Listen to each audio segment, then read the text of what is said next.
여러분 안녕하십니까, 박상규입니다. 이 방송은 유튜브 KTV 뉴스에서도 실시간으로 보실 수 있습니다. 베선트 미 재무장관이 최상목 경제부총리를 초청해 미국에서 관세 협상을 갖자고 제안한 데 대해서 최 부총리는 서두르지 않겠다면서 면밀한 준비를 강조했습니다. 이젠 사무실의 막내 대신에 로봇이 커피를 배달하는 시대가 열렸습니다.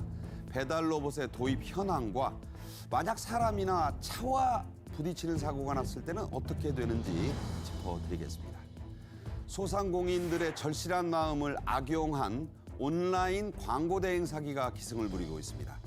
공정거래위원회가 수사 의뢰 등 강력한 대책을 예고했는데요. 역시 자세히 짚어보겠습니다. 최양호 기업정책연구원장, 양지민 변호사와 함께하겠습니다. 어서 오세요. 네, 반갑습니다. 네. 일단 일본이 이 첫 미국과의 협상 시작을 했습니다. 우리 정부가 일본을 반면 교사로 삼아야겠는데 트럼프 대통령이 직접 이 협상장에 나타나서 아주 좋은 협상이었다 이런 얘기를 했어요. 자, 우리는 어떻게 해야 할까요? 지금 뭐 앞에 비슷한 그 과제로 지금 협상이 해야 되거든요. 지금 미국과 일본이 지금 뭐라면 관세 얘기를 하고 있고요. 군사 지원 비용 얘기하고 있고요. 그다음에 무역 공정성 얘기하는데 그대로 우리나라도 이것이 적용될 수 있는 부분들입니다. 그래서 관세와 그다음에 이제 그 기타 주문 비용들이 있지 않습니까? 군사 지원비 이런 것들이 어떤 식으로 계산식으로 나올 건가는 우리에게 굉장히 좋은 지침이 될 것 같고요. 지금 말씀하신 대로 트럼프 대통령이 직접 참여를 해서 빅 프로그레스라고 자기 SNS에 지금 올렸거든요. 네. 그렇기 때문에 나온 것을 보고 거기에 준하게 우리가 좀 준비를 한다면 굉장히 좋은 그런 반면교사가 될 것 같습니다. 네. 최상목 부총리 서두르지 않겠다고 했고 지금 이제 워싱턴에서 G20 재무장관 회의 원래 잡혀있던 일정이 있어요. 거기에 가서 베선트 미 재무장관과 만남을 가지는데 여기서도 관세 협상 얘기가 나오고 우리는 다음 주에 이제 본격 협상 안덕근 정부 협상단장 산자부 장관이 이 협상단 이끌고 가는데 최 부총리가 거기에도 합류할 가능성 점쳐집니다. 방금 나온 것처럼 일본이 지금 시금석이 될 것 같아요. 큰 진전이다 이렇게 얘기가 나왔고 내용이 좀 일부 나오는데 우리하고 상황이 좀 비슷하잖아요, 일본이. 그렇습니다. 일본하고 이제 5개 나라를 우선 협상국으로 했는데 그중에 이제 일본이 먼저 가서 얘기를 하고 있기 때문에 우리가 많이 나올 것 같고요.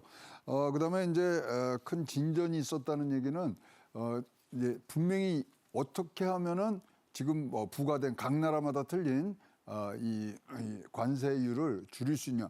일본이 우리나라보다 1% 작거든요. 그렇죠. 예. 그래서 협상의 여지가 있는지 없는지가 분명히 지금 나올 수 있는 그런 반면교사들이기 때문에 한번 봐야 되고요. 또 한덕수 대행하고 전화 통화할 때 그런 얘기를 했거든요. 원스톱 쇼핑으로 협상하자 했기 때문에 나온 것들을 잘 추론하면 좋은 우리의 지침목이 될 수 있다고 보여집니다. 네. 그래서 트럼프 대통령이 이제 다음 협상국이 우리이기 때문에 일본에 한 것처럼 우리에게도 좀 우호적인 제스처를 취할지 이게 지금 우리에게는 최대 관심사입니다. 어떻게 보세요, 그 부분? 지금 일단은 한국과 일본은 거의 비슷하다고 좀 봐야 되고 지금 이제 일본은 우리나라보다 이제 무역 적자, 흑자 이런 걸 따질 때는 우리보다 이제 위에가 있거든요. 근데 우리나라는 이제 8위이기 때문에 그런 것들을 봤을 때 상호 관세율에 대해서는 분명히 유예가 갈 거고요. 지금 사실 전 세계적인 평가는 있습니다. 지금 이제 시진핑과 싸우는 거 아닙니까? 네. 그러니까 시진핑은 지금 굉장히 아주 그래? 하면은 우리가 붙어서 뭉쳐서 싸웁시다 이러고. 만만디예요, 지금. 예, 지금 트럼프는 조금 이 코너로 지금 몰리고 있는 상황이기 때문에 여기서 어떤 식으로 우리가 도와줄 수 있는 부분들이 서로 얘기가 된다면 굉장히 좋은 진전인데 우리는 이제 대선이 지금 며칠 안 남았지 않습니까? 그러니까 며칠보다는 더 남았고요. 네, 한 40일 정도 지금 이제 남은 상태에서 과연 여기서 결정을 지금 내리고 싶은 게 트럼프인데 거기까지 진전이 될 것이냐?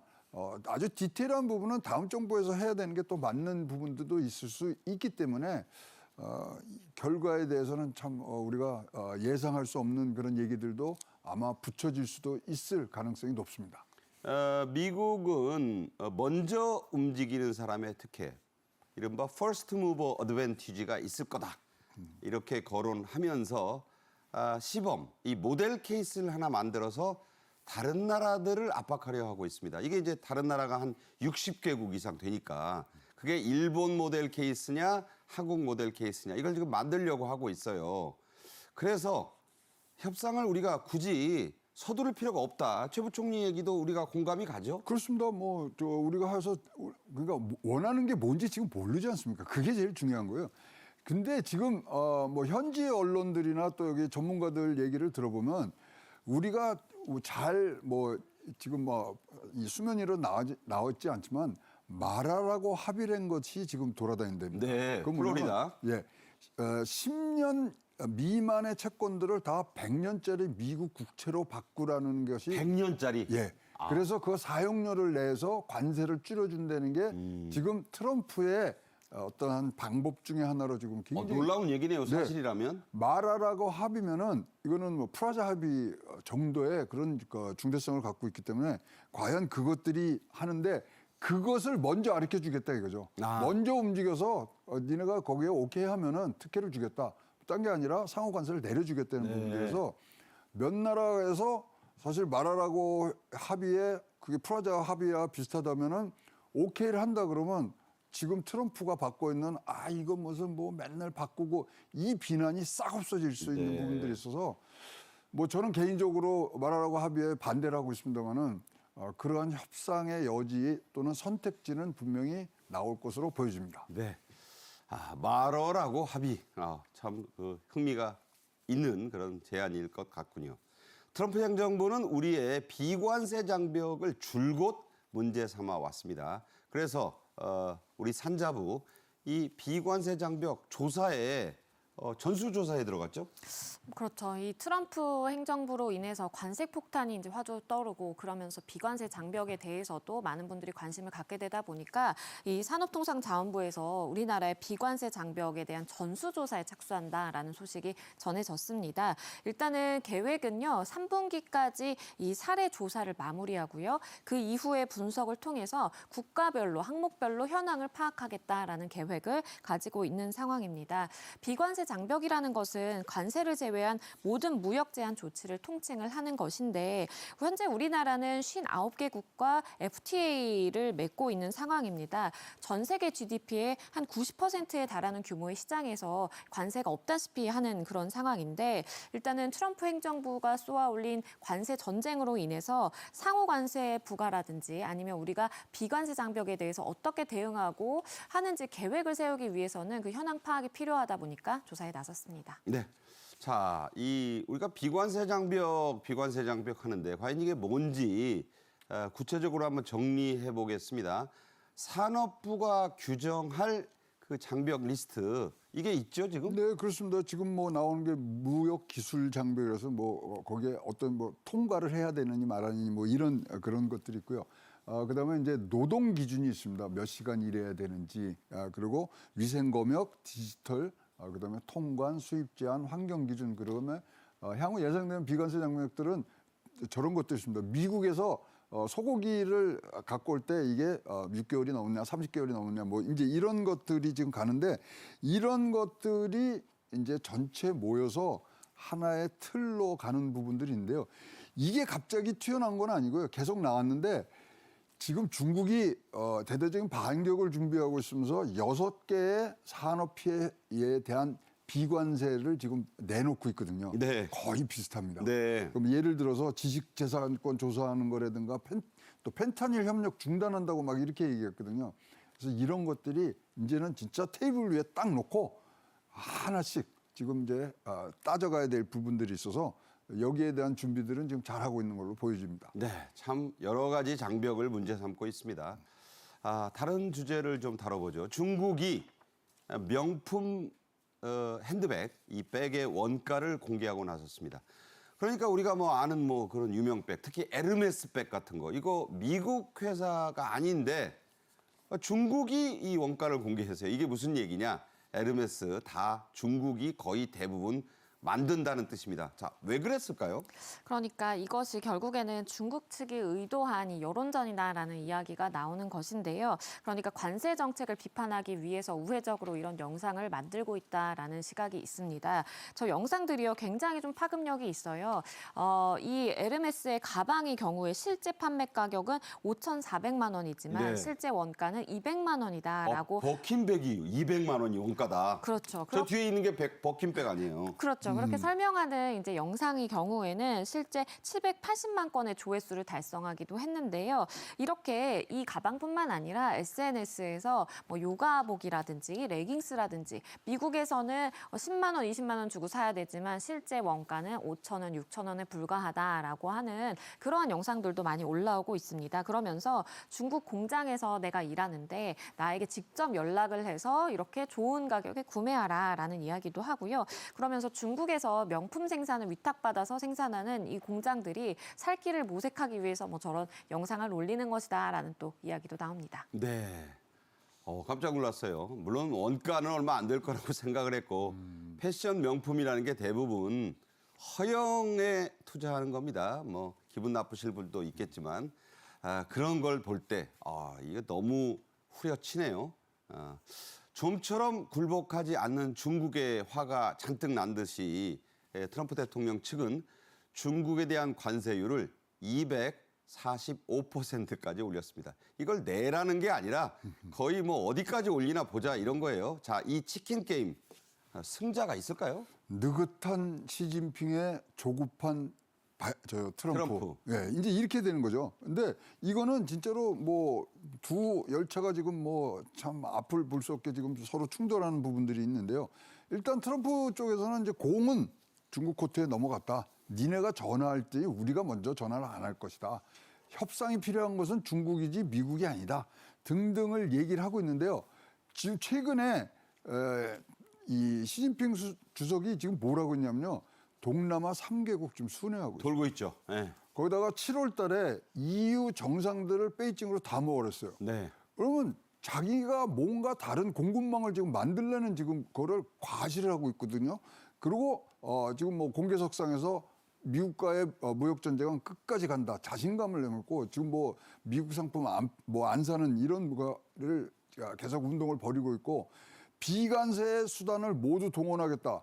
근데 시간이 트럼프에게는 지금 굉장히 악재로 되었습니다. 내년에 선거가 있습니다. 중간 선거. 중간 선거 있죠. 네, 그래서 상원의원과 하원의원 뭐 거의 다 이제 바꾸는 자가 있기 때문에 지금 사실 초조한 거는 시진핑이 아니라 이 트럼프 대통령으로 지금 보여지고 있습니다.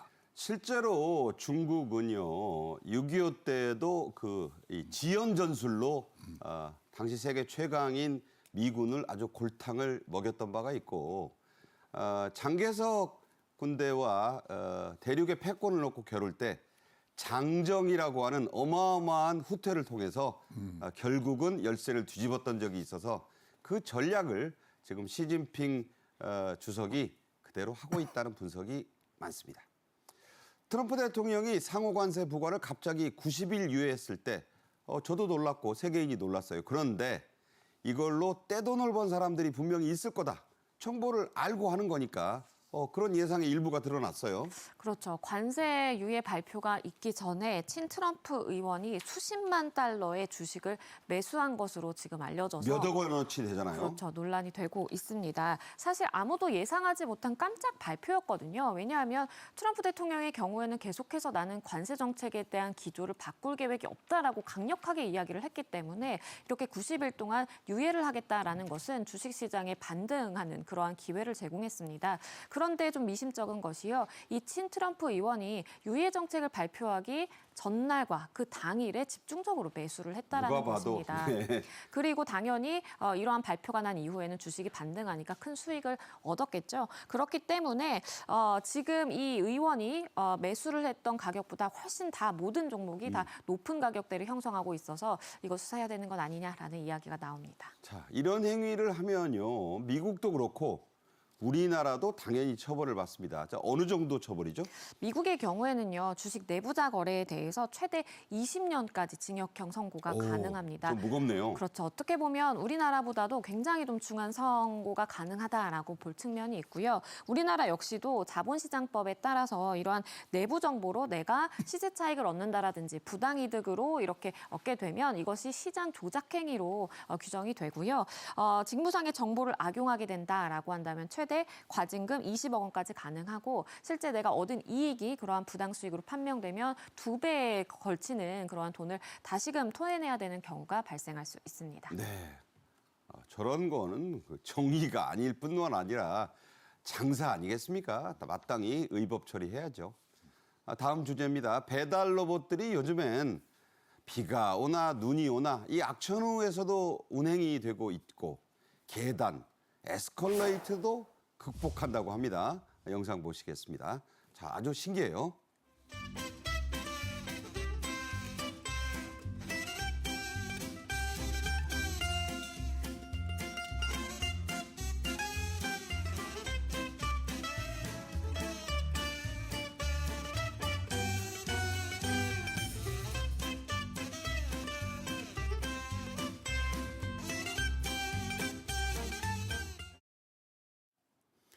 자, 저게 뭐 이게 잘 하는데 귀엽고 사고는 하지 않을까 하는 그런 생각도 좀 있어요. 자, 요즘 웬만한 식당에 가면 이 배달 로봇 쉽게 볼 수 있죠? 그렇죠. 저도 이제 식당 내부에서 이렇게 움직이면서 그릇들을 가져간다라든지 아니면 가져다주는 로봇을 심심치 않게 봤는데요. 그런데 저 배달 로봇은 식당 내부뿐만 아니라 실제 고객이 위치한 장소까지 가서 저렇게 비를 뚫고 가기도 하고 계단을 올라가기도 하면서 직접 배달을 하는 모습입니다. 이 우아한 형제들이라는 업체에서 자체 개발 로봇 딜리라는 로봇을 내놨는데 시범 운영을 시작한 상황이고요. 예. LG 디스플레이 파주 사업장에서도 커피 로봇이 등장을 했어요. 그래서 커피를 주문을 하면 앱으로 주문을 해야 됩니다. 그러면 그 고객이 있는 주문자가 있는 데까지 그 입구까지 배달해주는 그 로봇을 실제 운영하고 있고요. 지금은 커피만 가능한데 나중에는 햄버거라든지 샌드위치 이렇게 좀 넓혀서 메뉴를 넓혀서 운영할 계획이라고 합니다. 아무래도 직원들이 이걸 가지러 가고 왔다 갔다 하면서 시간도 소비를 하게 되고 그런 측면이 있는데 로봇으로 해결이 되면서 좀 편의성도 증가하고 업무의 효율성도 증가한다라는 시각이 있습니다. 네, 그래요. 자, 배달이 없을 땐 그럼 로봇들 노느냐? 그러지 않는다고 합니다. 뭐 여러 일을 하네요. 아니 근데 배달이 없어 이제 홍보하면서 거기 다니면은 로봇이 행인인가요? 차량인가요? 그거 헷갈리네요. 예, 근데 그런 것들이 지금 굉장히 많이 나오는데 이제 뭐 오고 가는 이 구간들이 있기 때문에 계속 왔다 갔다 지금 얘기를 하고 있습니다. 근데 보행을 방해하거나 이러면 도로교통법이 이제 되고 뭐 그다음에 이 전단지 나눠주면 공인중개사법 뭐 거기에 또 해당이 되고 이렇습니다만은 어쨌든 간에 장시간에 이런 주행거리 상에서 홍보도 같이 하니까 굉장히 이런 부분들이 뭐 소위 말하는 사람들을 많이 말고 호기심에 우리가 보게 되니까 그렇죠. 네, 그런 광고의 노출 소리도 나잖아요. 예, 노출 효과는 굉장히 좋은 것 같고요. 지금 배달 성공률이 97% 정도가 가고 있기 때문에 다 간다는 거예요. 네, 다 가는 거기 때문에 굉장히 좋은 지금 비즈니스로 뜨고 있습니다. 자, 이게 96.6%, 뭐 97%인데 왜 그러면 한 3% 빠지느냐?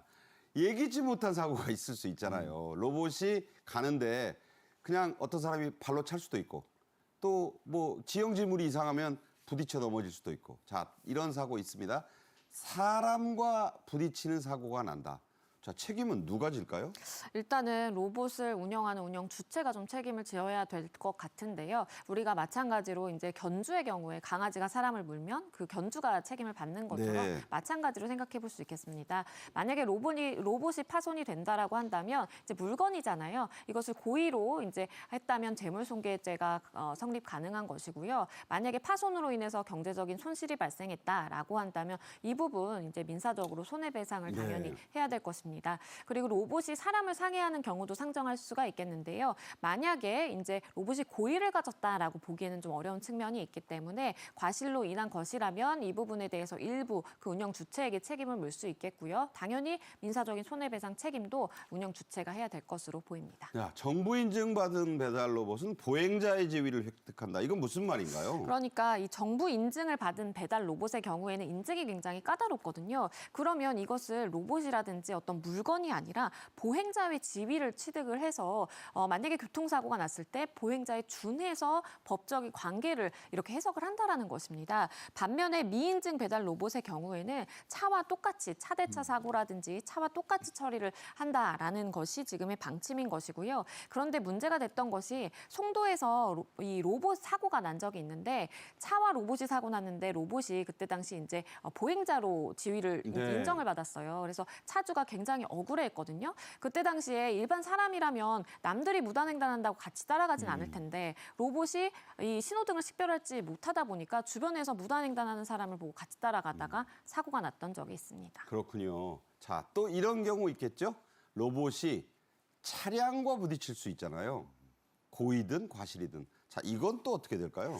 만약에 로봇이 피해를 입었다, 로봇이 부서졌다라고 한다면 당연히 이제 차주의 뭐 고의 과실 여부에 따라서 재물손괴라든지 아니면 이 부분에 대해서 민사적으로 손해배상을 해야 되는 책임이 남아 있습니다. 만약에 차량이 파손됐다라고 하더라도 이 로봇을 운영하는 운영 주체에게 책임을 물 수 있을 것으로 보이고요. 비율을 따지게 되나요? 어떤가요?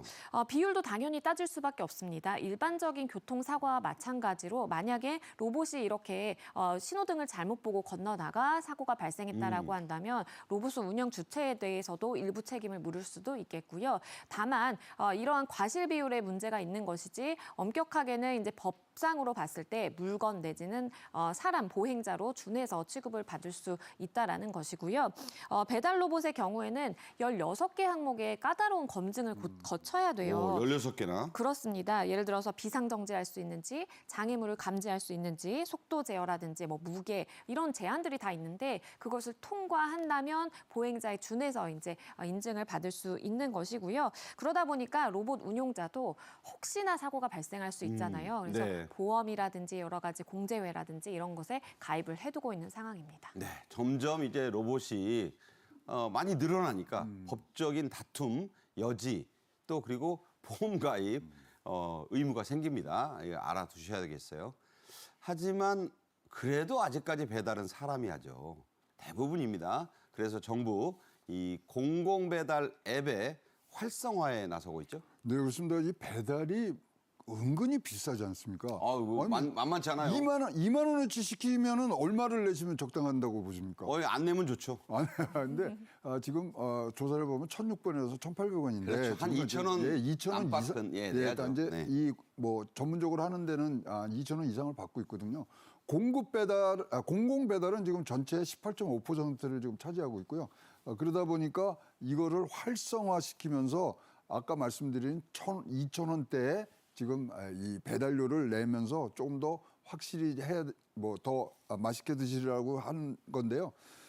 일단 해당 앱이 있는지 없는지 지금 모르는 상태가 그래요. 42%입니다. 네. 그리고 매장이 또 여기는 좀 한정적이거든요. 그런 불편들이 있는데 그것을 조금 더 활성화해서 농림식품축산부에서 지금 이것을 활성화하기 위해서 굉장히 노력을 하고 있습니다. 네. 중소기업벤처부 여기서 이 소상공인 영세업자분들을 위해 배달비를 지원하고 있죠? 그렇습니다. 이제 큰 이런 배달 대항하는 부분들이 이제 업장들을 많이 갖고 저게 환영이 안 가. 아까 말씀드린 대로 18%밖에 안 되기 때문에 그러면 여기에 이 배달하는 앱을 바꾸면 또 이제 시스템을 다시 깔아야 되니까 그런 부분들을 지금 우리 대상으로 해서 지원금이 나가면서 우리 이제 소비자들은 싸게 배달을 받을 수 있고 또 우리 중소기업자들은 근데 또 이걸 통해서 자기의 영역을 좀 넓힐 수 있는 그런 아주 서로 매부 좋고 누이 좋은 그런 부분들로 좀 진행이 되고 있습니다. 자, 연간 매출액 1억 4천만 원 미만인 자영업자분들 30만 원 받을 수 있다는 점 알고 계시겠지만 혹시 모르시는 분은 참고하셨으면 좋겠습니다. 자, 다음 주제로 가죠. 제품을 판매하는 자영업자들 또 물건을 사는 소비자들 모두에게 이 광고 영향 지대하죠. 그런데 이들의 절실한 이 간절한 마음을 악용하는 나쁜 사람들 많이 적발이 되고 있습니다. 영상 보시죠.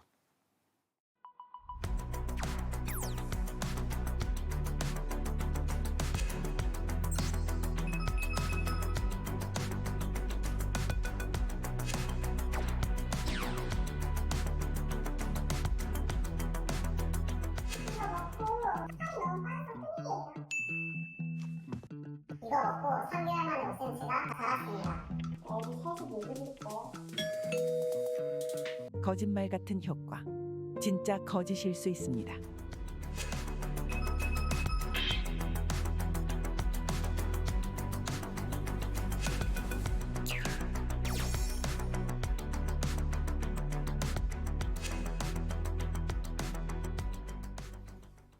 자, 요즘에는 이 인터넷, 그러니까 온라인으로 대행하는 광고가 많습니다. 이게 영세 또 자영업자분들 울리고 있다고요? 2번 올리는 거예요. 그래서 이제 기대감을 갖게 하는데 사실은 어떻게 하냐면 이 효과는 없고 피해만 속출이 되고 있고요. 그러면 이제 우리가 이제 뭐 새로운 데나 또 배달 또는 이제 상품을 온라인으로 살 때는 리뷰를 보지 않습니까? 그럼 그렇죠. 리뷰가 또 이게 적정하게 나오지 않고 과대성. 그래갖고 이제 여기서 온라인에 광고하시면 우리가 뭐 상위에 노출되게 해준다. 맞아요. 예, 이거는요. 그냥 우리가 노출한다고 노출되는 게 아니고 다 뭐 이거를 돌리는 그 회사에서 다 이거는 순위를 매겨서 그 아주 적법한 정찰에서 나오기 때문에 그러니까 알고리즘을 조작할 수 있죠. 그렇죠. 그래서 허위 광고입니다. 이런 것들이. 그러니까 굉장히 우리 영세업자들 지금 2번 올릴 수 있는 이렇게 해서 우리 올리면 진짜 매출 커집니다. 잘 보시고 해서 허위 광고성인가 아닌가 보셔야 되고요. 또 심지어 어떤 사례가 있냐면요. 손님들이 버리고 간 영수증을 가지고 그걸로 리뷰를 올려요. 그럼 진짜 같지 않습니까? 그렇죠. 등등의 굉장히 까다로운 여러분 매 눈으로 이거는 관찰을 하고 계셔야 될 것 같습니다. 그러니까 영수증을 안 받으시든가요. 받았으면 가지고 가셔야 돼요. 이거 그냥 놔두면 악용될 소지가 있다는 겁니다. 자, 이런 사정이다 보니까 분쟁 조정 신청 참 많다고요. 그렇죠. 이게 온라인 광고 분쟁 조정위원회에서 조사를 한 집계 결과가 있는데요. 실제 전국 소상공인 중에 596만 명 중에 261만 명이 네이버 광고를 사용하고 있어요. 맞네요. 그런데 이렇게 많이 사용하다 보니까 그 분쟁이 점점 늘고 있는 겁니다. 2020년에 이게 662건이었는데 2023년 되니까 1,700여 건으로 늘거든요. 지금은 뭐 2,000건 넘겠는데요. 그렇죠. 이게 4년 사이에 한 3배 정도 증가했다라고 하니까 그만큼 많은 소상공인들이 이러한 광고업체와 계약을 체결하고 일을 진행을 하는데 그 과정에서 예기치 못한 분쟁들이 많이 발생하고 있다. 그 발생률이 급증하고 있다라고 이해를 해볼 수가 있겠고요. 그러다 보니까 정부에서도 광고 대행 이 불법 행위 대응 TF팀을 구성을 했습니다. 그래서 혹시나 이 소상공인들이 여러 가지 법적인 도움이 필요하다라든지 아니면 형사적으로 뭔가 필요한 부분이 있다라고 한다면 그 부분에 대한 지원을 하는 방향으로 나아가고 있는 상황입니다. 네. 자, 이렇게 해서 출범한 온라인 광고 대행 불법 행위 TF가 있습니다. 여기서 경찰에 수사 의뢰를 했다할 정도로 지금 상황이 심각하죠? 7개의 업체를 적발을 해서 경찰에 수사 의뢰를 했습니다. 이 TF팀에서 보니까요. 불법적인 행태로 이렇게 광고 대행 계약을 체결하도록 유도를 계속해서 하는 겁니다. 그러다 보니까 다수의 영세한 피해 업자들이 혹시나 광고하면 조금 뭐 매출 상승에 도움이 될까 해서 계약을 체결했다가 낭패 본 경우가 굉장히 많다라고 하고요. 허위 계약을 유도했다라는 점에 있어서 그 죄질이 굉장히 나쁘다고 볼 수가 네. 있겠고 그중에서 정말 그 위반 사항이라든지 아니면 허위 계약 유도가 너무 과중했다라고 한 7개 업체를 선발해서 경찰에 수사 의뢰를 한 상황입니다. 자, ETF가 밝혀낸 이 광고 대행사의 이 불법 행태 여러 건 있는데 자, 이런 걸 특히 조심하셔라. 어떤 게 있습니까? 일단은 전화해서 별 돈이 들지 않는다라고 이야기합니다. 돈 별로 안 들어요. 그렇죠. 예. 매달 소액 결제를 통해서 우리가 핸드폰 요금 나가듯이 조금만 내면 한 몇만 원 내면 된다. 그렇죠. 그러면 이제 우리가 1등으로 광고를 올릴 수가 있기 때문에 그건 뭐 매출에 엄청난 큰 도움이 된다라고 일단 이야기를 싸다는 거에 혹하겠네요. 그렇죠. 하지만 실제로는 이게 가짜고요. 일괄 금액, 뭐 1년치를 한꺼번에 청구를 한다라든지 그렇게 돼서 왜 1년치가 한꺼번에 청구가 됐냐, 나 계약 해지하고 싶다라고 한다면 뭐 74%를 위약금으로 내라라고 요구를 한다라는 거예요. 저 정도 되는 위약금이 있나요? 그렇죠. 이거는 명백하게 불법이라고 볼 수가 있겠고 계약도 취소할 수 있는 기간이 있는 것이고 일정 정도의 위약금이라는 그 요율이 정해져 있는 것인데 위반 사항이 있다 보니까 일단 수사가 진행될 것으로 보이고 특히나 7개 업체 중에 5개 업체가 동일인이 운영하는 거예요. 아이고, 예. 그래서 문어발식으로 이렇게 운영을 하다 보니까 더 피해가 커진 것 같습니다. 네. 정말 이 싸다는 거 싸고 좋은 게 없어요, 여러분. 절대 일단 얼마 안 들어요. 이 말은 사기꾼일 가능성이 한 90% 이상입니다. 자, 온라인 광고로 피해를 본 자영업자분들이 신고하실 곳, 신고하셔야 하는 곳이 있죠? 그렇습니다. 이렇게 자영업자가 절박함을 악용한 부분들은 바로 신고하셔야 됩니다. 공정거래위에 뭐가 있냐면 온라인 광고 대행 사기 신고 센터가 있습니다. 공정거래위원회. 예, 근데 어떻게 접속을 하시냐면요. 인터넷 광고재단을 통해서 접속이 가능하시고요. 여기서 교육 홍보 이런 거는 속지 마십시오 하고 교육 홍보도 지금 예. 하고 있고요. 이러면은 이제 불법에 강력 대응할 수 있고 수사 의뢰의 대상이 될 수 있기 때문에 여러분 절박함에 얼마나 분노가 많으시겠습니까? 이렇게 해서 여러분 해결해 나가는 단초를 정부에서 제공하고 있습니다. 네. 자, 그런가 하면 몰래 하는 광고, 이걸 뭐 앞 광고에 반대말인가요? 뒷 광고라고 한다는데 그런 사례가 있습니다. 자, 이거 뒷 광고 뭐죠?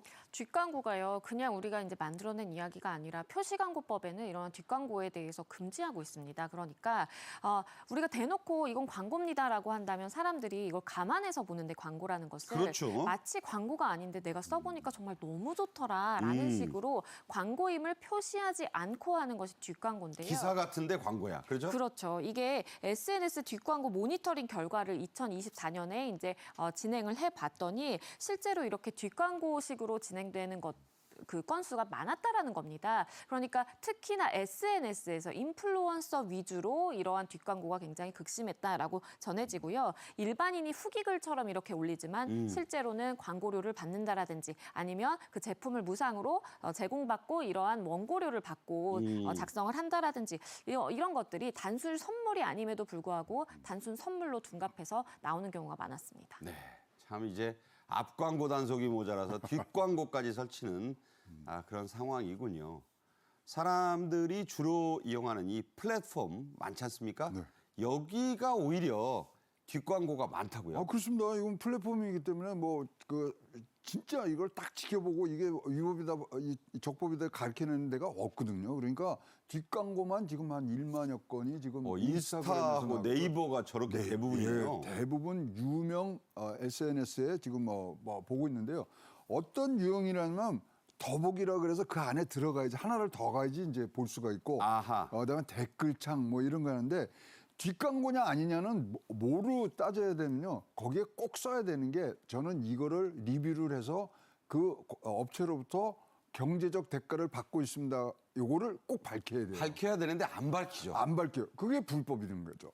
그래서 그런 것들을 잘 보시고 지금 굉장히 뒷광고가 지금 많이 늘어나고 있는 부분들이라서 한 번 더 챙겨보시고 아까 말씀드린 대로 여러분 잘 모르시겠으면 이거는 바로 공정위의 센터에 신고센터에 여러분들 전화하시면은 이것이 아닌지 맞는지 분명히 가려줄 것입니다. 자, 보건용품, 의료, 식품 거의 모든 제품에 이 뒷광고가 있습니다. 그러니까 이거를 뒷광고로 밝히지 않아요. 자, 그래서 이른바 내돈내산 있지 않습니까?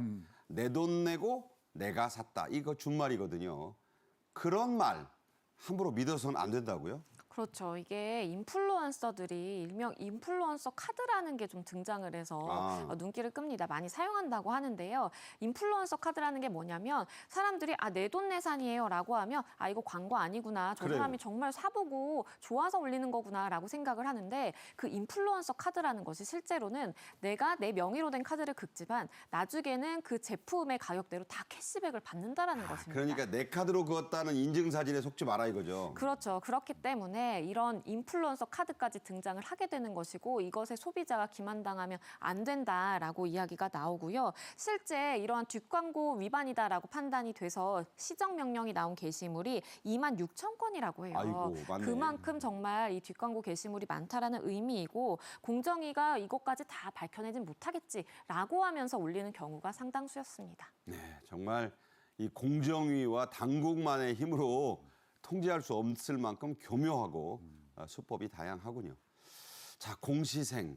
여러분 뭐 이 고시생과 더불어 그 이상으로 어떻게든 공무원 되기 위해 노력하는 그 학생, 수험생들 아니겠습니까? 자, 이분들을 울린 이 뻥튀기 광고. 이거 나쁜 사람들이네요. 그렇죠. 허위 과장 광고를 한 거고 이거는 이 공시생들의 그 절박함을 이제 그거 한 거죠. 그러니까 여러분 일단은 의심을 품으셔야 될 게 오늘은 최저가.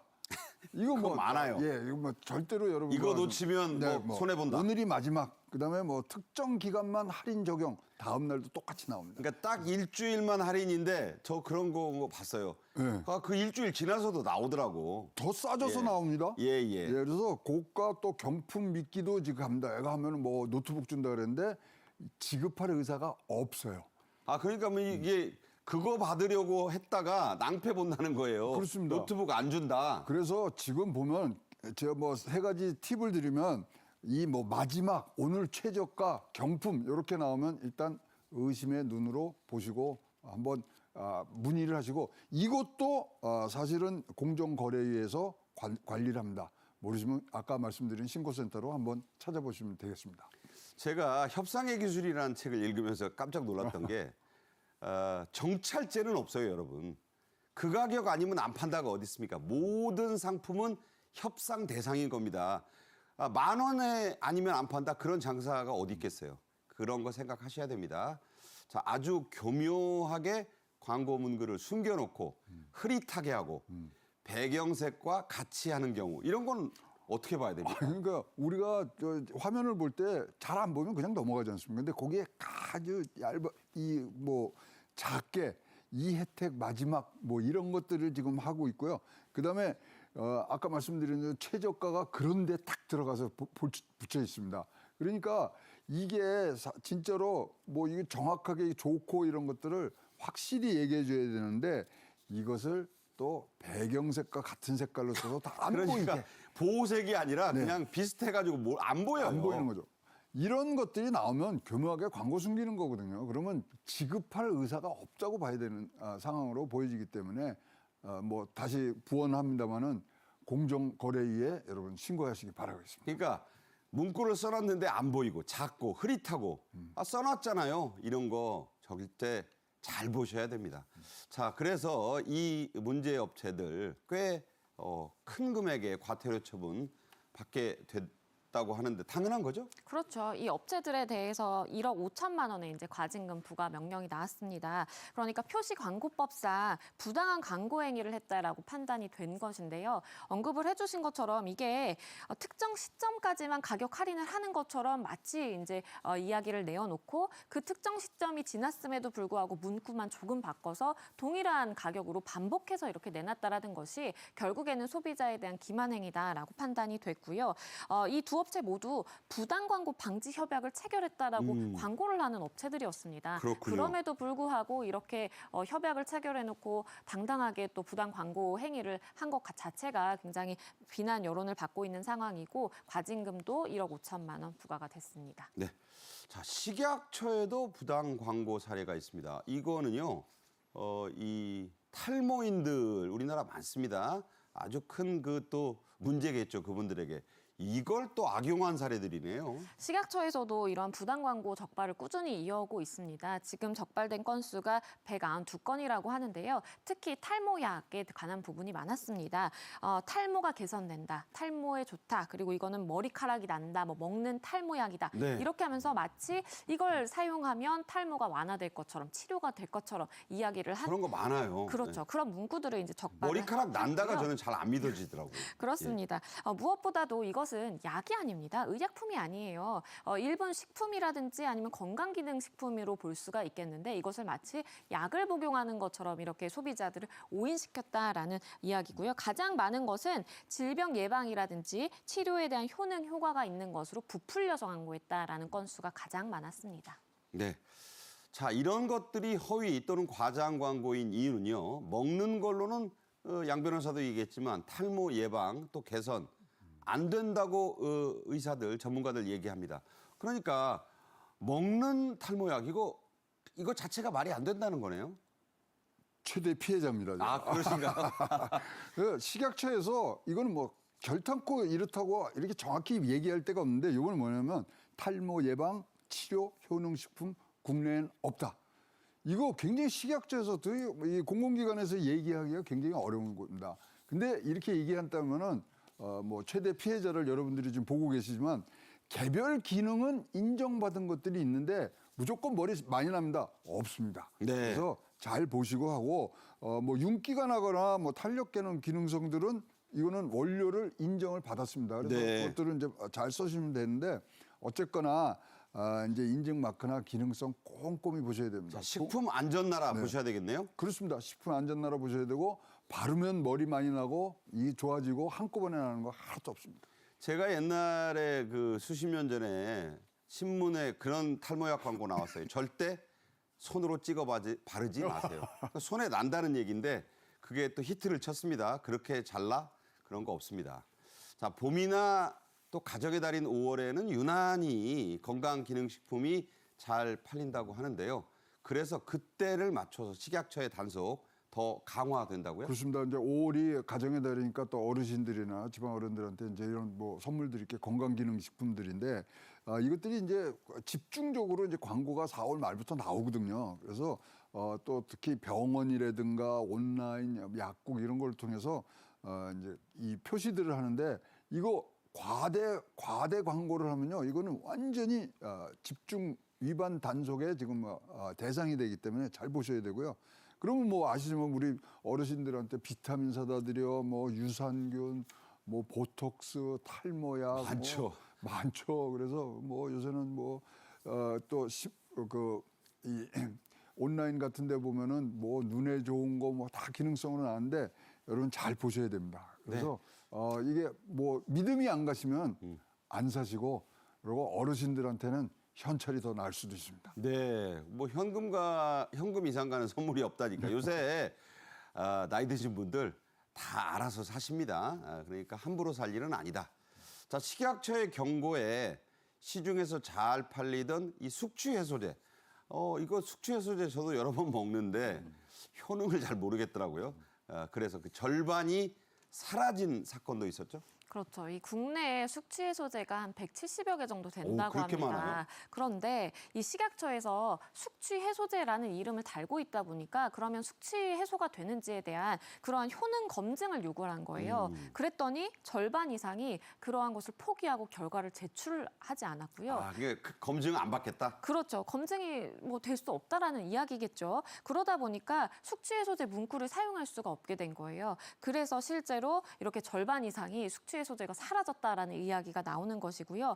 인체 시험이 의무화되어 있습니다. 숙취 해소제라는 것을 우리가 표기하기 위해서는 실제 숙취의 효능이 있는지를 인체 검증을 통해야 되는데 그걸 하지 않는다라는 것은 제대로 이러한 절차를 거치지 않고 내놓은 제품에 단지 이름만 그렇게 달았다라고 해석이 될 수밖에 없겠고요. 앞으로 이 부분에 대한 단속도 강화할 예정입니다.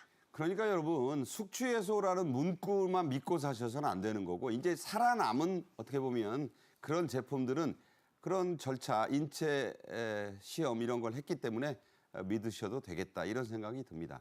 자, 그래서 시중에 유통되는 숙취 해소제들 제가 지금 말씀드렸는데 이것들은 다 효과가 입증된 건가요? 다 되지는 않았습니다. 아, 결론은? 그래서 시중에 숙취 해소제들은 이제 시각적 시험은 이제 완료가 되고 또 6월 중에 요것들이 종합적으로 한 번 더 나옵니다.